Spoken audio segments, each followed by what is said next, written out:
Good evening, good morning, wherever you are, whatever time you currently sit in. Welcome back. Please, I'm begging you, please turn your PlayStation off. COD can wait. Your career mode's not going to go away. And if your kids are near you, please just take them out of the room, tuck them into bed. It's adult talk. We're talking all things Premier League. This is unPUNDITRY. I'm your host, Lucas. With me is Stuart. Hello. We are going to preview game week 7 of the Premier League. We're going to start off with Wolves versus Crystal Palace. Both teams are sitting pretty, 8th and 9th on the table. Palace, I believe, just have a better goal difference. I think it's 1 goal. And I think that in this game, Palace will continue to play how they have played throughout the season. Roy Hodgson's pretty stubborn in the way they play. They like to play on the counter attack. They like to set little traps throughout the match for their opponents. I think Wolves are going to have trouble in this game. I really do. I think Jimenez is going to be quiet. I think Palace are going to keep him in check. And I think the game is going to be a 1-1 draw. I think this week clean sheets are going to be really, really hard to come by. And I think Zaha is going to be involved in the goal. My boy, Zaha. A lot of people have been giving me crap all week about how none of my multis came off, so what better to do than chase your losses and keep on going into the next week? Crystal Palace take on the Wolves. I've gone Wolves to win this. I've gone under 2.5 goals. Neither team has scored that many in the past five-ish or so matchup. I don't think Zaha's in form. I completely disagree. I reckon Jimenez is also going to have one or more shots on target. I reckon this could be a 1-0. This could be a 1-1. But it's a very low scoring on my end. On to the next one. Next one. So we've got Sheffield versus Manchester City. Now, could we see an upset? We could. This could be a big upset. I think City have shown that they are very vulnerable. I think Pep is probably under a lot of pressure to perform, to put out a good performance. He did put out a good performance against Marseille in the Champions League. They did win 3-0.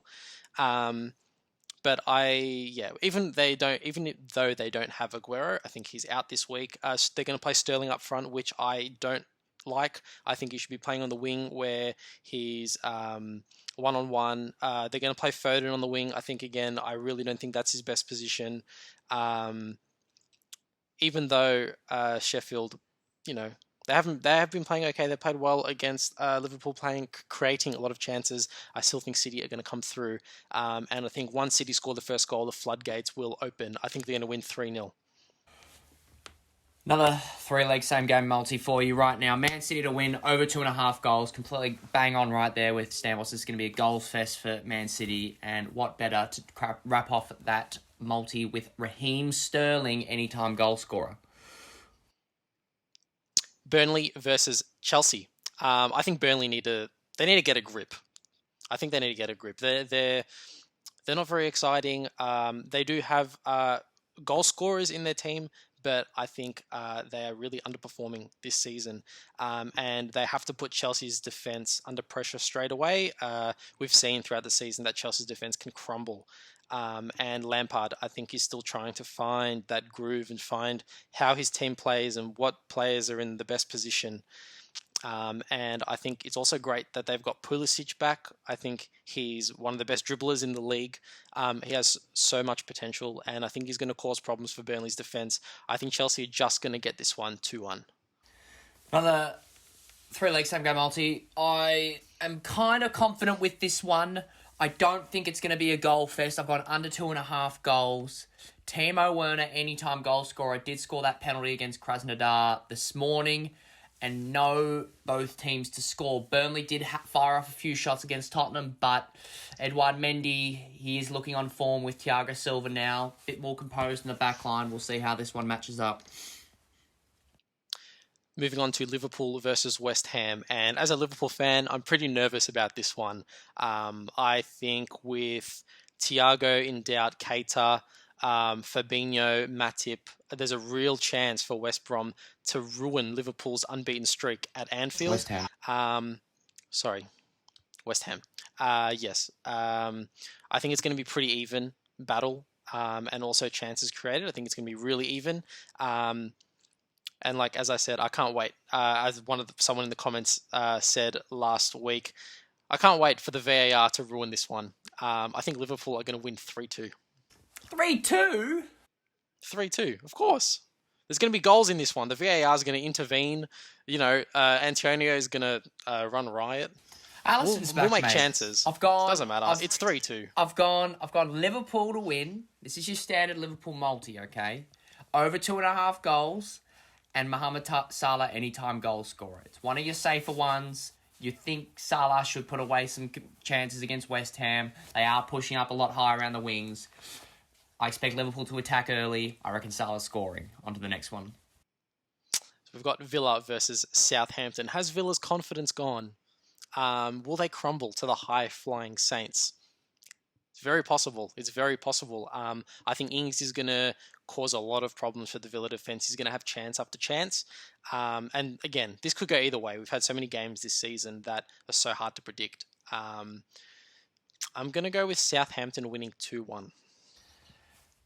Aston Villa, Southampton, 3-leg same game multi. I've gone a draw. Southampton are looking like your mid-table, upper mid-table side, kind of like a McLaren in the F1.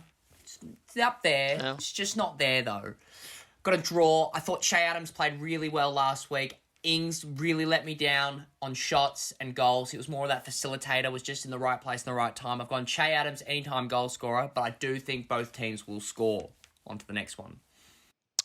The next one, we've got Newcastle against Everton. Now, I've been reading some news articles. There was a bit of speculation about Carlo Ancelotti faking James Rodriguez's injury against Liverpool last week, perhaps trying to get some of the attention off Jordan Pickford and onto Van Dijk, because I think he made the tackle against James.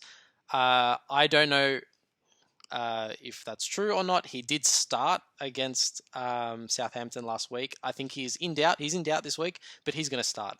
They need him. They need him firing. We saw last week he did play. He didn't have much of an impact, and Everton struggled. They had no Richarlison, no Digne, both suspended. And if Newcastle can replicate the way Southampton played, they played quick. And they really exploited and got through Everton's press. And I think if they can do that, they can have a good chance. But I still see Everton winning this one. I'm going to go 2-1, even though Everton probably start Alex Iwobi again. I hope they don't, but they probably will. 3-leg, same game multi. Newcastle take on Everton. Everton to win this. Newcastle, they're 1-1 against Wolves just last week. Lost 4-1 against Manchester United. They're not scoring that well. I do think Callum Wilson puts one away against Everton, though. Pickford looks very cracks in the back line. Everton's back line still looks very cracks. So I reckon he puts away one, and yes to both teams to score. Your front three of Alex Iwobi will probably get another run up there. Still back him. DCL and James Rodriguez, I still think that's a fire force to be whipping in things. However, no DCL shot on target. Digne out. I don't think DCL scores this week. On to the next one. We return to the theatre of beans. Manchester United versus Arsenal. And Ole had a good showing midweek, scoring 5 in the Champions League. They did keep a clean sheet as well. Rashford scoring a hat-trick. And I think Arsenal have to be more creative in this game. They have to take risks to expose United, who can be susceptible to that. Will I think Rashford did the same this week? I'm really not sure. I think it's going to be a case of how many United can score. I don't think Arsenal are going to score or create a lot. But again, it could really go either way. I'm going to go United winning 1-0. Marcus Rashford to score. Man United take on Arsenal. I've got Arsenal to win. I back Arsenal in this game. I was at the Manchester United take on Arsenal one in January. Arsenal ran riot. Lacazette and I think Ozil scored. I can't remember. Don't quote me on that. But I've got Arsenal win. Both teams to score. Yes, I do think it'll be like a 2-2, 2-1, 3-2 game. Both backlines are very cracks. And Pierre-Emerick Aubameyang, anytime goal scorer. I'm going to back him every week until he starts scoring. Every week. Just play him in the middle, Arteta. On to the next game. You'd hope you'd play him in the middle. Drop Next, Lacazette. we've got I agree. Put on Nketiah. Keep Aubameyang on the wing. Bring on Nketiah. Why not? Why not? Have some faith. Fuck. What about I shouldn't Pepe? swear. Mate, get rid of him. He's already past his prime. What is he? 24. He's 24. We play Willie. Mate, if he hasn't got stuff going on by the age of 25, he's not good. Anyway, Spurs versus Brighton. Spurs versus Brighton. Spurs versus Brighton. I think this is a good matchup for Spurs. You see how how deadly they are on the counter-attack. Brighton do like to play out. They do like to pass the ball and push on from there. I think Spurs, if they start Ndombele, some aggressiveness in the midfield, I think he can really break up Brighton's play and then they can push forward on the counter. I think Spurs are going to win this and they're going to score goals. The question is, can Brighton score? I'm going to go with Spurs 3-1. I'm still not convinced with Spurs at all. 1-0 against Burnley. Burnley's not that good of a side this year. They're still trying to find their way. Only 1-0, and it was a pretty bad goal to let in as well. 2 headers in the box. I've gone a draw. I think Brighton's overperforming. I think Spurs at the moment is really... And I backed the draw. I should have backed the draw Man City West Ham last week. I let myself down on that. I was not going to... I really think Tottenham Brighton. Neil Maupay, anytime goal scorer. I expect that to be a penalty or something like that. Probably an early penalty. And then Harry Kane, anytime goal scorer. He's due a goal, I reckon. On to the next one. I can't believe you think Brighton are overperforming. They are overperforming. What a laughable opinion. They're overperforming. On to the next. They're 16th. They're overperforming. They've had the anyway, whatever. The big one. It's the big one. Biggest game of the week, arguably. Fulham versus West Brom. It's huge. Relegation battlers.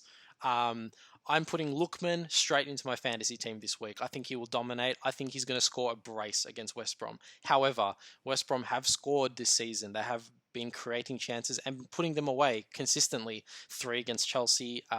They did score last week and they have been consistently scoring. They have a good striker, Callum Robinson. And if they start Diangana and Pereira, they can definitely cause problems. Fulham have looked frail at the back, especially. Mitrovic, this is a great chance for him to get his confidence up to score a goal or even get assists, whatever he needs to do. I'm going to go with a 2-2 draw. Fulham West Brom. Both teams to score, I've gone no. Really? Okay. I reckon Carlin Grant goes back-to-back. I really liked his goal. He really put West Brom... Did West Brom win against Brighton? Oh, they drew one. Yeah, I reckon Carlin Grant scores. And a draw at half-time. This is a very low-scoring game. Wow, okay. A draw at half-time. Throwing one of those interesting ones in there. Keep people on just like Roman Sice. Yeah, that came out good, didn't it? Anyway, we've got Leeds versus Leicester in the last game of the week. This is going to be an exciting game. I think with both teams deploying wing-backs, I think transition in this game is going to be key. Whoever can transition the best is going to win. Whether that's defense to attack or attack to defense, there's going to be a lot of open space in this game to be exploited.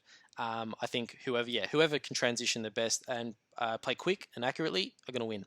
I'm going to go with Leicester winning 2-1. 3-leg same game multi. I have gone Leicester to win. I've gone both teams to score no. Okay. Don't see Leeds doing much. Really unconfident with Leeds really doing anything this game. You're going against Aston Villa, who I have never backed in my life. I just think they're arguably atrocious. The only one I like in that team is John McGinn. And anytime goal scorer, Jamie Vardy. So that's Leicester to win, both teams to score no. I don't see Bamford going back-to-back on this. Leeds aren't looking that good. And Jamie Vardy, anytime goal scorer. So just on a closing note, let me know if you'd like me to bring back the beret. I don't know. I really don't know. I think it does make me look distinguished, a little bit sexier, but I still don't know. What do you reckon? No? Don't bring it back. It's my dad's anyway. So next week, we're going to see if my predictions go to shit and if Stuart can talk the talk. I think I've got 1 or 2 in there. 1 or 2? I think okay. You've got some critics. They've all slammed me last week. They've all slammed you, I've and well aware of understandably, how much Stuart. money I've lost in this. A nice whopping 10 cents. So I'm ready to put my money where my mouth is this week, and I reckon some of those draws and both teams to score now are gonna pay off. I'm really confident about the Fulham West Brom one. Mm. The Tottenham Brighton one. I do reckon that's a draw. I think Spurs are going to run away with No. it. Run away with it. It's a good matchup. Anyway, we'll see how everything goes. We'll review everything in the post-week show for game week 7. See you later.